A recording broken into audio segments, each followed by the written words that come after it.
Hello, welcome back to my channel. Welcome to today's reading vlog. Really excited about this one because hopefully by the end of this video I am out of my reading slump. So today I'm going to take you guys along with me through my tips and tricks to get out of a reading slump and also apply them to myself. I'm locked in now. I'm too close to the end. I need this to be over. And like, what is going on here? Literally, what is going on?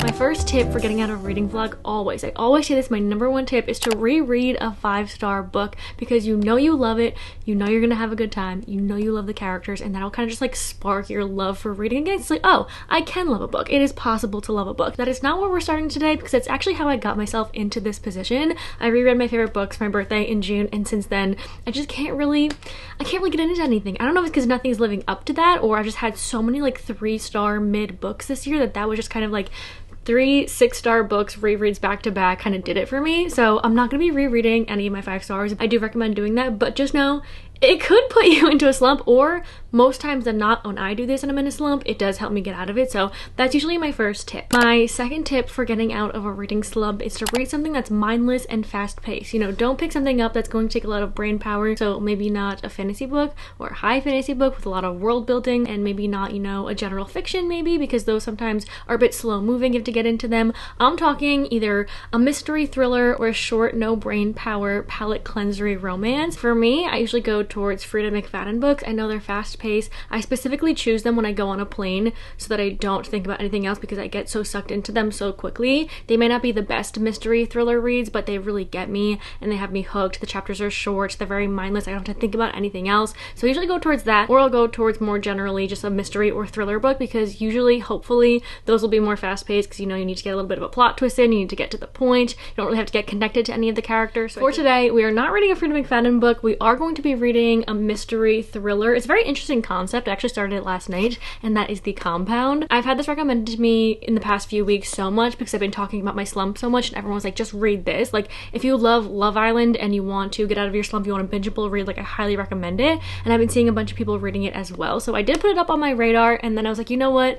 I don't know what to read next. Nothing is calling my name. I'm gonna pick this up. So the recent Love Island season just ended. I just started watching the UK season, so I feel like it's perfect timing to read a love reality show kind of like that in a book, obviously, and I've never read a book like that, and being someone that loves Love Island, I feel like it's right up my alley. Like I said, the concept of this one is really, really interesting. I thought it was actually Love Island, but make it a murder mystery. I don't know where I got that from, but it's not like that at all. It's more like Love Island, make it like a thriller. It's a reality show type of situation. It kind of feels dystopian to me in some weird sense, but it's basically you have these 20 beautiful singles, just like Love Island. There's actually 9 boys in the beginning and 10 girls. We're following our main character Lily and her point of view, and essentially they have to complete these tasks, whether it's as a group or individual, and there's secret tasks in the individual ones, and if you complete a task, you get a prize. So if you complete an individual one, maybe you can get a hairbrush, maybe you can get, you know, an extra pillow or some extra clothes, and that's kind of what you're living off. So you need to complete these tasks in order to stay in the compound and, you know, to be able to like live in the compound. And the group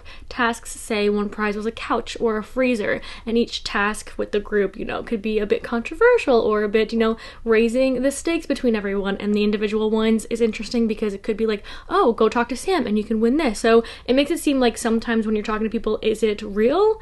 Are you doing this because you want to win a prize, or is it authentic or not? So it's really, really interesting, the concept of this. I'm really enjoying that. I think I would actually watch this as a reality show.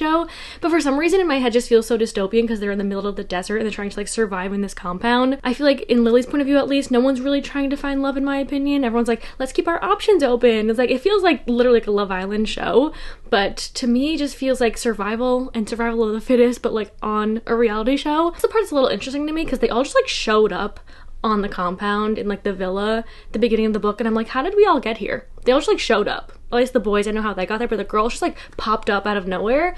But other than that, yeah, that's kind of the point of the show. I don't know what happens when you get kicked off the show, like how you get back. They don't really talk about that. I feel like as the days go on, the weeks go on, and more people leave, the stakes will definitely get higher. And as relationships grow, obviously, and emotions get involved in it, it'll probably get crazier. There's only 2 things I'm not really loving about this. One, the writing style. It is, in my opinion, just like so hard to read. It's so surface level, and it's making these characters have no personalities. It's hard to kind of tell them apart. Obviously, we have 19 or 18 people in the compound right now, and I don't really know who's who except like the main couple, and it's hard to keep track of everyone, and it just feels very choppy, the sentences, and I don't feel like I'm really there, but I'm loving the concept of it so much that I'm pretty invested to see like where the story goes, because I've never read a story like this, and that's definitely keeping my, attention into it when I am reading it. And the second is chapters are so long. Like, I thought going into this, everyone was like, it's so bingeable, you're gonna love it. I'm like, yes, I need a fast-paced book. Why was chapter 2 40 minutes long? 40 minutes! I need short chapters to get me out of this slump, but I am honestly invested in it enough to keep going. I'm gonna follow 3 tips of my own to get out of my slump, and the first one is to read a mindless, fast-paced read.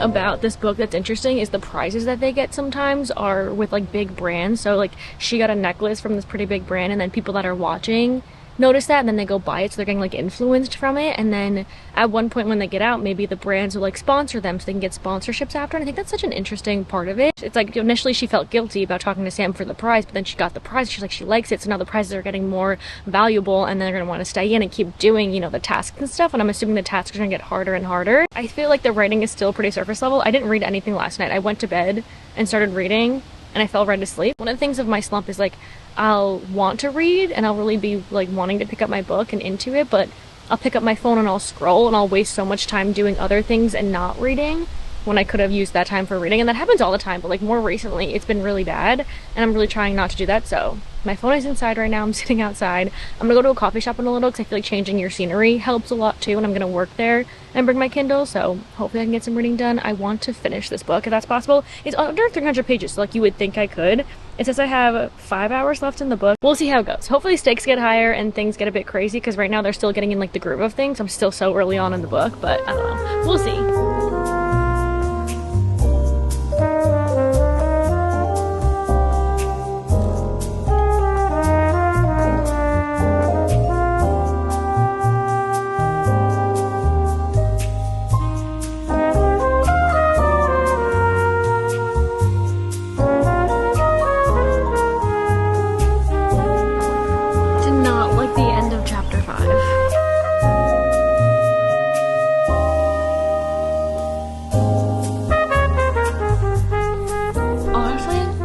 I DNF'd this book like, I don't know, yesterday. And forgive me for saying this, I think I only have like 70 pages left, but this is so bad. Like, it's bad. The concept and premise is so good, but the plot is just, it's so underwhelming. There's no character depth. There's no depth at all.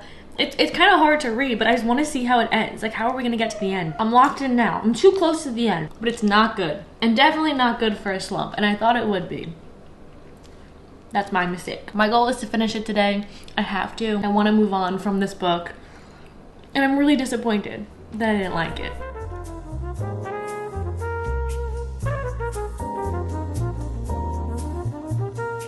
If something crazy doesn't happen at the end of this book, I'm going to be really upset. I've been holding off for something to happen, and like, nothing is happening. Literally nothing is happening. Okay. I'm going to my Pilates class, and then I'm finishing this when I'm home, and we're starting a different book because I need this to be over. That's it.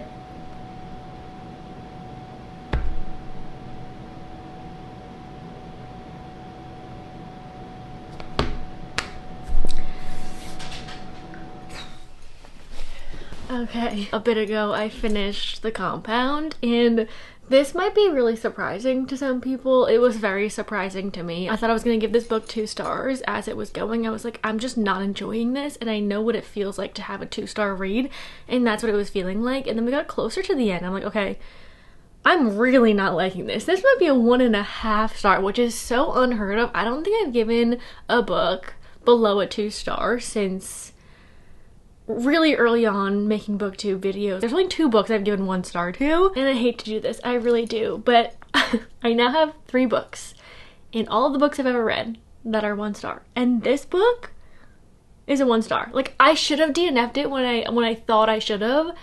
And 1 stars for me are books that I just like really dislike, and at the point of like I should have DNF'd it, and I didn't for whatever reason. For me, I thought this was going to get better. I thought the ending would be good. We'd probably maybe touch on things that could be a little bit deeper. And I thought I was going to give it 2 star just because of the concept and the premise was really, really interesting. And that was the only reason I was really continuing to read this. But it really all went out the window, and I didn't even care anymore. I didn't even care about the premise of the book. It was just so underwhelming, and what could have been done with the concept would have been so cool.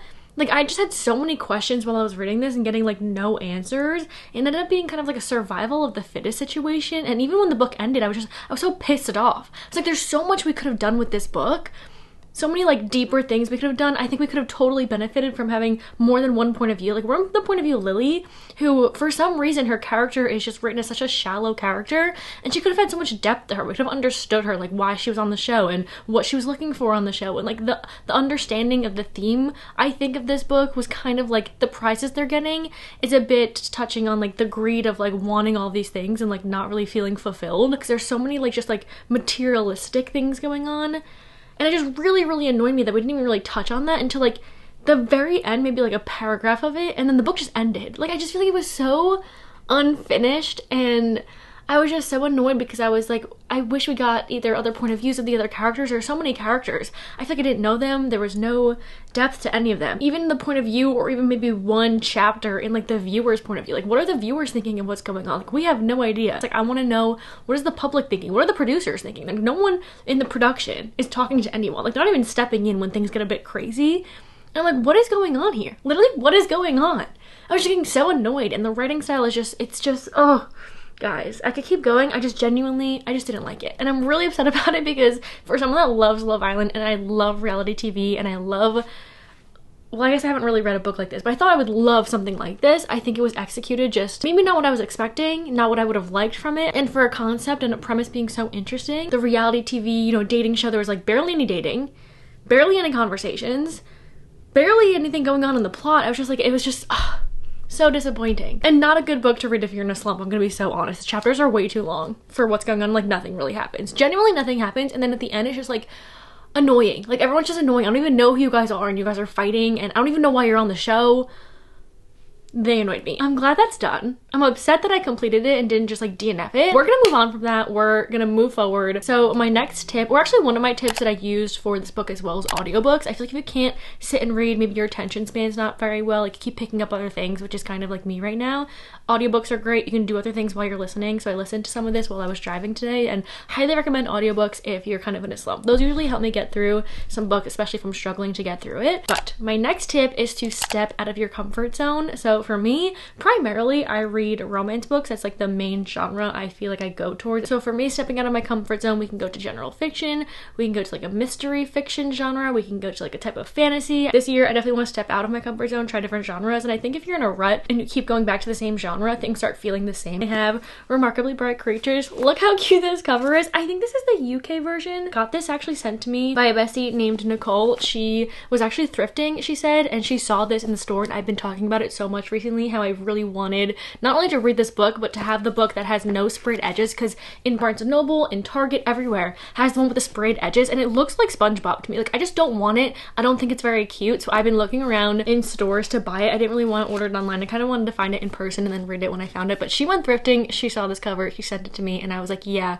I would absolutely love that. So she was so kind to send it to me all the way from California, and now it holds a special place in my heart. But I've seen insane, incredible things about this, and it is becoming a movie. I've been talking about it nonstop recently, so I feel like I should read this one next. This one definitely is a bit out of my comfort zone, but I've been wanting to get more into general fiction recently, so I feel like this could maybe help me step into that and also get out of this slump. Fingers crossed. I will see you in a little once I get a little bit into this one.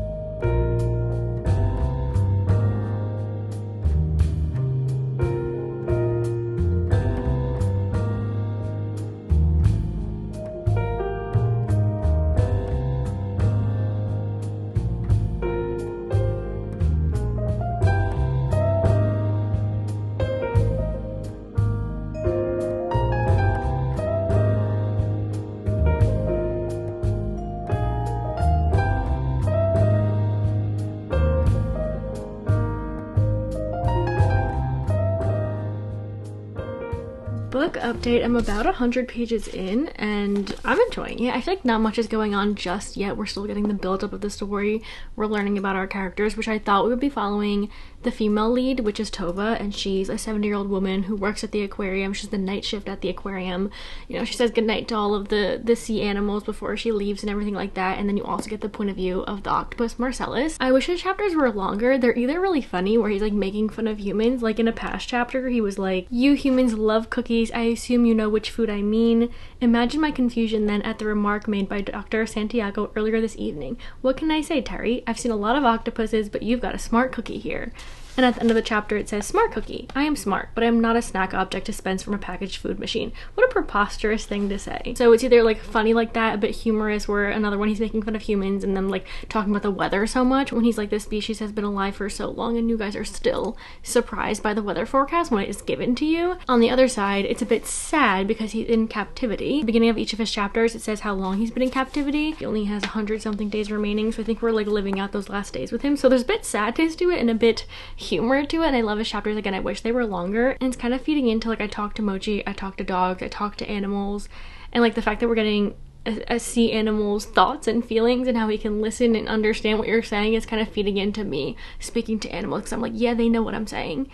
We can communicate. They can't speak back to me, but I know they know what I'm saying. So it's feeding into that to me. Anyway, Tova's point of view, she actually lost her son years ago and he kind of like disappeared. They don't know what happened. So I have a feeling that that storyline is going to intersect with Marcellus's. They don't really have much of a friendship yet, but she is kind of speaking to him a little bit more. So again, we're very early on. I think that's going to grow a lot. And then there's also another point of view we're getting, which I'm curious to see how that plays into it, because him and Tova don't know each other. They're not even like the same age range or anything like that. So I'm interested to see what's going to happen there. But so far so good. It hasn't fully grasped my attention just yet. I'm definitely not thinking about it when I'm putting it down, but while I'm reading it, I'm enjoying it. The writing style is good. It's a bit slow pacing so far, but again, still early on. So hopefully that picks up.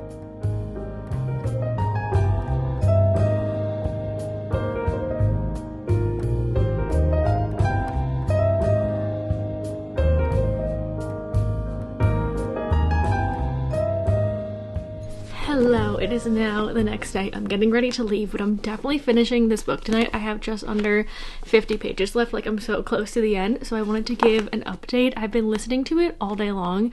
I went on a walk this morning in the car today doing my little errands and chores and stuff around the house. I've just been consistently listening to it, and the audiobook is so good. I would highly recommend it. And like getting out of a slump, like I said, audiobooks are so good for that. And I found myself while I was reading this not really, I don't know, I'm still not very invested. I guess at this point I am, but like yesterday and this morning I wasn't like too invested, so the audiobook was definitely helping. And I feel like until the 50% mark, I felt like it was very slow building, slow moving, and I feel like not really much was happening. I still stand by, I wish we had more Marcellus point of views. Like, I love his character. He's so perceptive and observant of humans, and I love it so much. His chapters are too short for me, and I feel like he plays such a pivotal part, an important part in the story of Tova and another character that we're following, and like what's going on with them too. Like, he knows so much more than he's like giving us, and I wish we got more of that. Like, I love him, and also his audiobook, or like the audio narrator for him, is so good. Like, his accent and the voice actor and everything like that. Like, I love an audiobook for this. I would highly recommend that. And I know people said that before I picked this up. They were saying like, listen to the audiobook, it's really good, and I definitely agree. But like I said, the 50% mark is where it picked up a bit more. At first I was kind of like confused where the story was going to go, if it was just gonna be a bit mundane like the whole time. I couldn't really understand like knowing all this about our characters and like where they're going. I was like, how are they going to intersect? Like, are they going to meet each other? Like, what's going on? Like, I didn't really get it. And then 50% I was like, oh, okay, I get it now. I understand what's happening. It's something I love in books that I found recently, I guess, because I haven't really read too many that have this like situation or story in it, is when there's two characters that are either like different ages, different like periods of their lives, but like they become friends in a way, like their friendship, and that friendship is so charming to me. Like this one, Tova 70, and our other character I think is like in his early 30s, so their dynamic is really good. So I like when there's like different dynamics and you wouldn't think they'd get along, or they're just like two different parts of their lives, like I said, but they have like similarities in their friendship. Like, it's always so charming, and I really like that. So Tova and his relationship, I really like that, and I liked seeing, you know, them in the aquarium and him learning about Marcellus and everything like that, but they're like separate stories. I feel like slowed down a lot for me, and I'm not feeling the same love that so many people have for this book, and I think that's kind of my fault going into this with such high expectations. Like I thought I was going to give this like a for sure 5-star, but it hasn't really held my attention all the time. But I definitely am liking the story now, where it's going. I can definitely see like from the build up in the beginning, like it made sense where we started and how slow it was and what we were getting. Like there was a point to it, like it wasn't just giving all these like random scenes and like kind of like boring scenes in the beginning for nothing. Like I said, I'm really close to being done. I'm interested to see how it's gonna end though, because Marcellus, his lifespan and everything, like I might cry over this octopus. And also our other character that we're following, not Tova, the other one, is finding out a lot right now with like his family and everything, so I'm interested to see like how that concludes. And then obviously Tova, like she's definitely going through different changes. She's known a lot of loss, and also recently, and just like in her life in general, so seeing where she ends up, and also the friendship she's made I really like. But yeah, she's lost a lot, so interested to see what goes on there. We don't have really much left, so I'm so intrigued to see how this book ends. But so far so good. I mean, it's not a bad book, it's just not like the 5-star feeling I thought I was gonna get, but it's still good. I'm still enjoying it. I'm gonna go finish this probably tonight. We'll start our next book tomorrow, and I'm excited to see how this one ends. Hopefully it's not too heartbreaking. Hopefully it's a happy ending. I took a solo beach day this morning to finish up Remarkably Bright Creatures, and I will say the ending did make me tear up a little bit. It got me emotional. I knew the ending was gonna have a lot of emotion in it. I just didn't know where it was gonna go, and I really, really loved it. It was very heartwarming, and I'm really, really glad I ended up finishing it on the beach. I don't know, just like perfect setting for this book, honestly. And then I ended up starting Gloves Off by Stephanie Archer. This one's on Kindle Unlimited. It's part of a series, the 4th book in the series, ice hockey series called Vancouver Storms. One of my slump tips is to read books from an author that you know you love, or continuing a series that you also know you love. So I actually really, really enjoy the series. They're like mindless, fast-paced hockey romances. The 2nd book in the series is my absolute favorite. It was a fake dating one. The banter was just so good, and I know I can get through these books fast, so I thought it would be good to continue on the series, read the 4th book while I'm in this slump. I'm back home now. I'm about to go to dinner, so I thought we could talk about really quickly final thoughts on this book before we move on to Gloves Off. Like I said, one tip is to read favorite authors and continue favorite series, but I also think taking a break is a big one too. Like, don't force yourself to read books, because it's always annoying being in a slump and starting like 5 different books and not being able to get into any of them, and like not knowing what to pick up next. It gets really, really frustrating. So I know giving myself a few days off, or just like not picking up a book for a while and just like refreshing that, is also really helpful. And then also switching up the scenery, like leaving my house and reading somewhere else, always helps me. So going to the beach this morning was definitely fun, and definitely nice to finish a book there, start a new book there. It's a bit motivating when you're out in a new space or in a different space. So I went on a trip recently and I feel like really motivated to read. Another tip I have is to buddy read with someone. That's also really motivating. I have our book club, which is always linked in the description. It's a Patreon subscription to join our book club. There's different tiers on it that you can read about, but what's really fun is reading with people, whether you buddy read with people in our book club. I love to do that. We're joining sprints, so like knowing you're reading with other people is motivating for me. So those are a few other tips, but for me right now, we're going to be continuing a series I know I really enjoy. First though, let's talk about Remarkably Bright Creatures. This one is a solid 4-star, and I'm honestly really happy about it. I'm a little disappointed it wasn't a 5-star, because I was expecting to give it higher rating, but I've been saying for the past few weeks, I just want a solid 4-star book. I haven't given a book just like a straight up 4-star in such a long time, so I'm really happy that this was a 4-star, honestly. I think it was just the beginning, and the pacing of this book was a little bit slow for me to get into and to connect to, but the second half of it, I really, really thoroughly enjoyed. I still stand by wanting more point of view of Marcellus. I actually could read a whole book on Marcellus's point of view, but his whole story and like the ending of his chapter, like I really, really enjoyed that part of the book. And also Tova and our other character that we're following, it was just like really nice to see where they end up at the end of them, and seeing like their journey and what they find out and all these realizations that they have. Like I got chills at the end of it when they like find something out, and I really enjoyed that part of it. I think the town also that we're in this book is really charming. It's like a beach town. There's a grocery store that's like a big part of it, and a character that works there. I really enjoyed his character. He has like an accent that I heard like in the audiobook, like a Scottish accent. I don't know, he was really endearing too. I really, really enjoyed this book. Again, it's a little bit slow pacing, but really, really heartwarming. I feel like it's really witty too in the writing style, and I think the audiobook gave them so much more personality, because when I was reading it, for some reason the dialogue felt a bit like bland and mundane to me, but once I heard like the audiobook narrator give them more personality, like it started to feel better for me, and I started to like kind of enjoy it and understand our characters more. So definitely recommend the audiobook. I really, really enjoyed this book. I'm really happy I ended up finally reading it,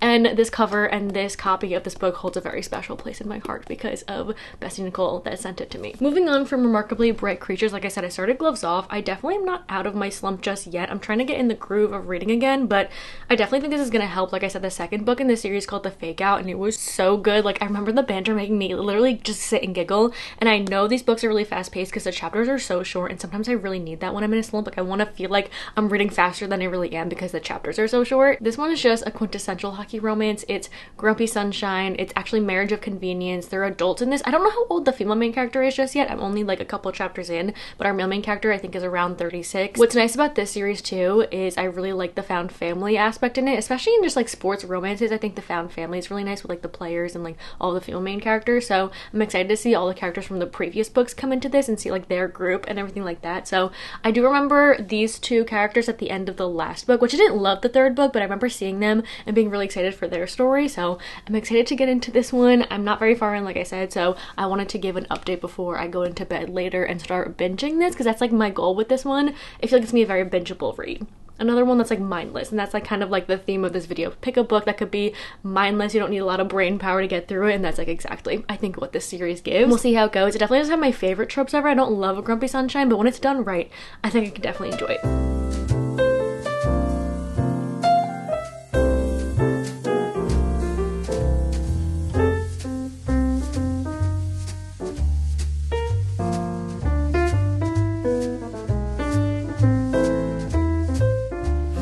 Grumpy Sunshines, I don't typically love it because sometimes the grumpiness of the male main character is too much. Like, they're just like borderline mean sometimes, but this Grumpy Sunshine's good because one, we get both point of view, so it's nice to have the male's point of view. I feel like in romances a lot of the times it's nice to have that to see what they're thinking, and Alexei, who's our male main character, in his point of view, it's like he's grumpy and like that's like his personality, but you can tell that he like thinks about her and he like notices the little things. Like, he remembers the perfume that she wears, but he's like making fun of her, they're bantering back and forth, he like clocks things like that, so like he notices things, and I think that's good. And their banter, it's pretty good right off the bat, and I found that with the whole entire series so far. The banter between the two main characters is just so good, and the grumpiness that he is I think really works for him because he's like this really tall hockey player and she's just like, she's a doctor and she works like for the team or whatever. Yeah, they don't get along, they just like bicker back and forth, but like it leans on the banter. It's like playful, it's not actually like mean to each other, and it's like you can tell they're attracted to each other, and it's like they don't try to hide that, and I like that. But there's like some things that's gone on in their past that they don't really get along. But I haven't gotten to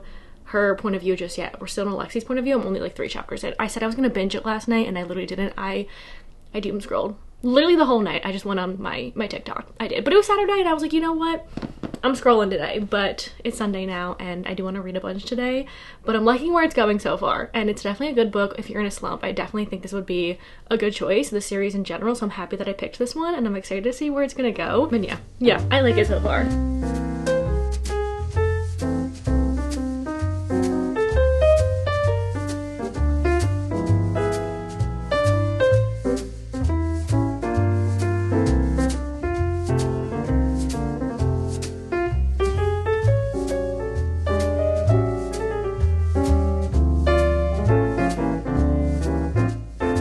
It is now the next day. I didn't realize this book was pretty long. It's on my Kindle, says it's like 400 something pages, which I feel like is a bit too long, but I'm thoroughly enjoying it. I'm having a great time, and I feel like I really know our characters now, and I'm really kind of like just eating up their banter and their dynamic. Like, the hate they have for each other in this book, like the enemies to lovers, like in the typical romance sense, is so good because it fuels the tension that they have. And for me, I love tension in a book. It just like, it's so good. And this one's really good because when they fight with each other and their hate with each other fuels them because they're both so competitive and they're so compatible in that sense. Like, they just make so much sense together, but since they don't like each other, they don't get along, they're kind of fighting at each other and they're like one-upping each other, and that kind of like fuels their tension and their physical tension, which I think is just so good. And I love getting his point of view because there's been a few scenes where he's just been so jealous, and there's something about a man who can't have the female main character or whatever it is, like getting jealous. It's just like, I giggle, I smile and I giggle every single time when the jealousy trope or like any jealousy scene is done right. Like, I just think it's so good. And another thing I really love about this one is our female main character, Georgia. I'm actually obsessed with her. She's such a strong female main character, which I love so much. She's not only a doctor for the team, she actually works in a hospital and she specializes in, I think it's like athlete injury, something like that, like recovery for athletes, and she needs money for her funding. So that's like another reason why the Marriage of Convenience is working for both of them.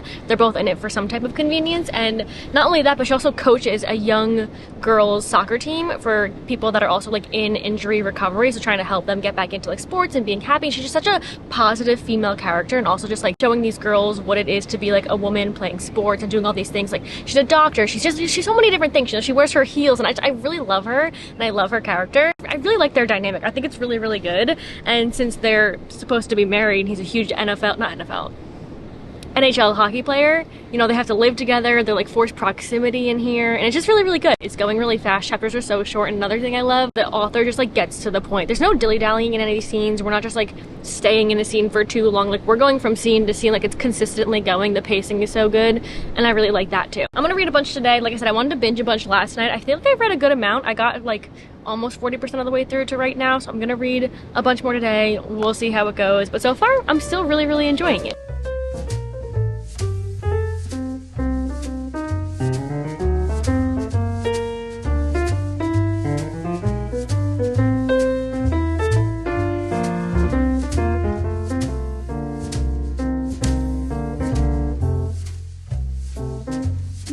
Down bad. He is so down bad.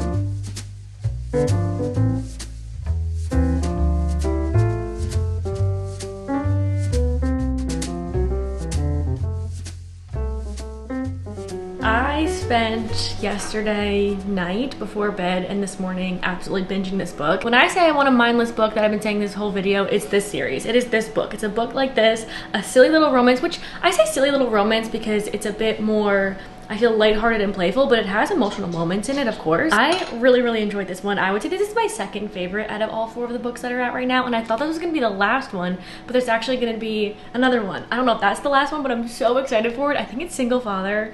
The dynamics we got at the end of here, because I feel like it was hinted at the end of here, I'm just really, really excited about it. And I saw that Stephanie Archer actually has another series, so let me know if you've read that one, if you like it. I don't really know anything about it, or if it's another sports romance, or if it's not at all, but I saw at the end of the book it gave like the other book she's written, and there's another series she's written, and I really, really enjoy her writing. It's just so fast paced. Like I said, it gets to the point. And whenever I read a romance, it's funny because in the beginning I'm always like, I just can't picture these two together, especially in like a enemies to lovers type of romance or whatever it is, like them bickering in the beginning. I was like, how does this turn into like love and adoring each other, how it usually ends in these type of romances? And that happens a lot when I read romances. I'm like, I can't picture them in love.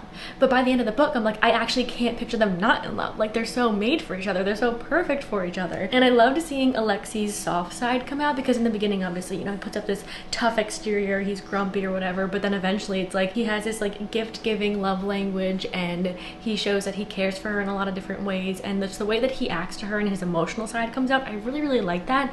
Their communication was great, and no third act breakup. No third act breakup. I was actually waiting for the ball to drop. When I was walking this morning, I was like getting closer and closer to the end. I was like, okay, what's gonna happen? Is this gonna ruin how I feel about the book? Because obviously a third act breakup is never fun, especially when it's like a silly one, just to like, you know, throw it in there, but none.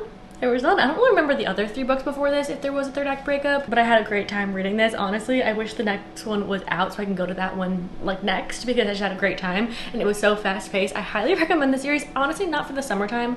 If you're a seasonal reader though, I would wait for the fall or the winter, because they go to like a Halloween party. There's like some wintry type scenes as they spend Christmas at some point there. And again, I love the found family. I said that in the beginning before I started this. It's really, really fun seeing all the other couples together, and what I like is that it really focuses on our main couple. Like, we're not straying away to any other, you know, scenarios or storylines or anything. Like, it's just about our main couples. I think it's like perfectly 50-50 about both of them, what they've gone through, their struggles, and what they need in love, and then like finding it with each other. It's just, I really enjoyed it. It's just a solid sports romance, hockey romance. And yeah, I'm glad I picked this one up as the next one. I wasn't really thinking about it recently, but then I was like, okay, what's a series I like, what's an author I like, and this one just came in my head because I knew it was a newer release and I knew I liked the series. Am I out of my slump? I want to say yes. I'm definitely more excited to pick up next books, and I have a lot on my TBR that I want to pick up. I think getting through this pretty quickly has motivated me to get into a next one, but hopefully the next one doesn't end with me in a slump. I definitely want to continue using my tips. Maybe next I'll pick up another book series I like or author I like or something like that, because that one has definitely worked. I definitely feel like it's motivated me. But let me know any of your tips to get out of a reading slump, because we all need them sometimes. You know, you're just not in the mood to read, whether you want to take a break or you need another tip. Please let us know what you do to get out of a slump and what works for you. And let me know if you guys have any books that you've read that have gotten you out of a slump for some recommendations. I hope you guys enjoyed today's video. I'm like slightly out of my slump. I could see the light at the end of the tunnel for sure. Let me know if you've read any of these books in this video. If you're gonna read any of them, let me know your thoughts. And thank you guys so much for watching. I'll see you hopefully in the next one. Bye!